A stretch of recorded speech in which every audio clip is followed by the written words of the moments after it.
लोग देख रहे हैं हमारा सबका चैनल तोटुरियल एडिटिंग जोन। आज मैं आप लोगों को एक मूडी टोन वाला जो है रिटर्न दिखाने जा रहा हूँ। तो आप लोग चलिए शुरू करते हैं वीडियो को। तो सबसे पहले हम लोग फ़ोटो सिलेक्ट कर लेंगे। फ़ोटो मैंने यहाँ पर सिलेक्ट करके रखी थी, इसको हम शेयर कर लेते हैं लाइटरूम पे।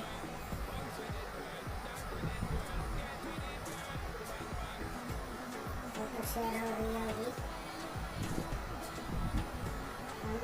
फोटो शेयर हो रही है। तो चलिए लाइटरूम पे चलते हैं। तो यहाँ पर हम लोग फोटो की तरफ आ गए हैं। तो पहले हम इसमें थोड़ा इसमें हम हाईलाइट को थोड़ा कम कर देंगे, लगभग -70 के आसपास, 70 के आसपास रखेंगे।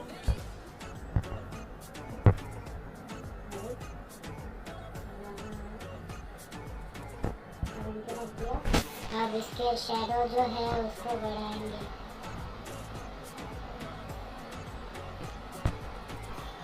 टेक्स्ट जो है वो थोड़ा कम कर देंगे, एकदम थोड़ा सा।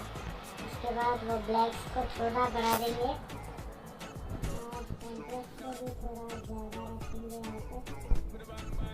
अब चलते हैं हम हमारे कलर टूल पे। यहाँ पर टेम्परेचर को हम लेने देंगे 3 को थोड़ा सा -10 या 9 के आसपास रख देते हैं। सिचुएशन को थोड़ा सा बढ़ा देंगे। अब हम चलते हैं नेक्स्ट टूल पर। यहाँ पर हम लोग पहले वो फेस का कलर थोड़ा बैक करेंगे। देख रहे हो कि साइड में हाईलाइटेड हो रखा है फेस, इसका सिचुएशन भी थोड़ा सा बढ़ाएंगे। उसके बाद वो कलर भी थोड़ा सा ऐड करेंगे इसमें, सिचुएशन को थोड़ा बढ़ाएंगे। बाकी सब कलर वो हम सिचुएशन को एकदम घटा देंगे, एकदम सिवाय वो ब्लू वाले के। तो ब्लू वाले को हम थोड़ा लगभग -30 के आसपास रख देते हैं। सिचुएशन को थोड़ा सा बढ़ा के ल्यूमिनेंस को थोड़ा सा घटा देंगे हम। अभी यहाँ पर काम खत्म। अभी हम देख सकते हैं इधर पे क्लैरिटी हमको बढ़ानी है, फोटो की क्लैरिटी अब क्लैरिटी हो चुकी है। हम इसको ब्राइटनेस को थोड़ा सा देंगे और ब्राइटनेस को हम लगभग -16 के आसपास रख देते हैं। हो गया।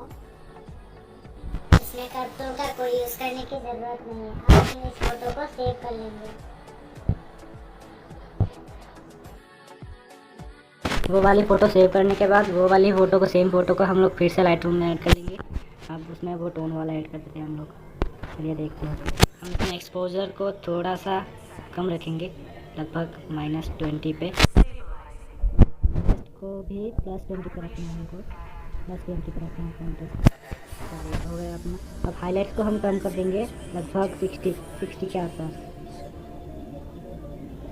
हाँ 61 जो है कोई नहीं आता। चलिए अब शेडोज़ को थोड़ा बढ़ा देते हैं हम लोग, 50 कर देते हैं शेडोज़ को, 51 60। हाँ ठीक है। उसके बाद हम लोग वाइट्स को कर देंगे -35। देखिए फ़ोटो में ग्लो आना स्टार्ट हो गया, फोटो और आपका देख सकते हैं। ब्लैक्स को हम कर देंगे +36 के आसपास। हो गया इधर का काम। हम लोग यूज़ करेंगे कट टूल। दोस्तों आपके फ़ोटो में जो ग्लो है उसके लिए सबसे ज़्यादा ज़रूरी है। तो हम लोग यहाँ पर वाइट कलर को यूज़ कर लेंगे। वाइट कलर पे तो हम लोग ऐड करेंगे 1 और 2। इसको हम लोग एकदम ऊपर उठा देंगे, तो हम लोग एकदम नीचे कर देंगे।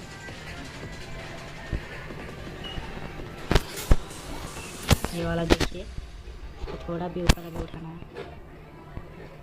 हाँ यहाँ पर इसको थोड़ा इधर, हम देख सकते हैं फ़ोटो में कैसा ग्लो आ गया। इस पर ऐसा करके डन कर देंगे। इसको थोड़ा सा और नीचे ला देते हैं, वो मैट वाला फिनिश दिखा होगा आपको। देखो फ़ोटो देखो। अब हम क्या करेंगे, अब हम जाते हैं अपने कलर टूल पे। इधर पे हम लोग टेम्परेचर को कर देंगे -8। टेम्परेचर को कर देंगे -8 या 9। और सॉरी टेम्परेचर को आप लोग 0 रखने दीजिए। अगर टिंट को आप लोग -8 पे ले जा सकते हैं, टिंट को 7, 8, 9 8 या 9 के बाद। अब वाइब्रेंस को हम लोग -10 पे ले जाएंगे, 9 या 10। अभी सिचुएशन को हम लोग इसको भी -9, 10 के आसपास रखते हैं, 10, 11 अभी हम लोग मिक्स हो जाएंगे। अभी इसका कलर जो है थोड़ा सा देंगे, उसके बाद वाला कलर थोड़ा सा ज़्यादा है इसमें, और इस वाले को हम लोग सिचुएशन 0 पे कुछ लगभग 30 के आसपास और थोड़ा रेमिनेंट ऐड कर देंगे इसमें। और इसका जो ग्रे ब्लू कलर है, इसको हम थोड़ा सा व्यू को थोड़ा सा -20 के आसपास कर देंगे, लुमिनेंस को थोड़ा घटा देंगे। अभी यहाँ का भी काम अभी हम लोग चलते हैं क्लैरिटी वाले सेक्शन में। इधर पे हम लोग क्लैरिटी को रखते हैं +20 पे, डीएस को रखेंगे हम लोग 18 पे, और बिटनेस 2 पे। हाँ, अभी हमारा मिड पॉइंट जो है उसको थोड़ा हम लोग बढ़ा देंगे, लगभग 80। फेदर को भी थोड़ा कर देंगे, राउंडनेस को भी कर देंगे 50 के आसपास। हाईलाइट्स ये वाला हमको यहाँ पर नहीं चाहिए होगा। अब हम लोग प्लेस का नेट करेंगे इसमें कलर के हिसाब से। आप देख सकते हैं मैंने वो वाला कलर सिलेक्ट किया, येलो पे एकदम नीचे से। और इस वाले कलर को भी हम लोग ऐसे ही सिलेक्ट कर लेंगे, सेम वाला कलर। और बैलेंस देखते हैं इनका, बैलेंस में हम लोग लगभग 20 के आसपास रखेंगे। हाँ, हमारा हो गया इधर का काम। तो देख सकते हैं फ़ोटो में पहले कैसे थी और अभी कैसा था, कैसे करा होगा फ़ोटो में आप लोग देख सकते हैं। अब हम लोग यहाँ पर शार्पनिंग ऐड करेंगे, और नॉइज़ रेडिएशन को थोड़ा सा बढ़ा देंगे, लगभग 50 के आसपास रख देंगे। तो देख सकते हैं आप लोग ही फ़ोटो में कैसा आ रहा है, फ़ोटो पहले कैसा था, अभी कैसा था। तो फिर हमारा ये वाला ट्यूटोरियल यहीं पर ख़त्म होता है। ये इफेक्ट आपको देने के लिए मेरे फॉलोइंग स्टेप्स को फॉलो करो, तो आप लोग तो चैनल को सब्सक्राइब करो, वीडियो को लाइक करो, और हमेशा एक्टिव रहो चैनल पे। और चैनल के सब्सक्राइब के पास वाले बेल बटन को ज़रूर दबाना, ताकि अपलोड होती हुई नई नई वीडियो आप सबको मिल जाए। तो आज तक यही नए ट्यूटोरियल देखते रहो और हमें सपोर्ट करते रहो। बाय।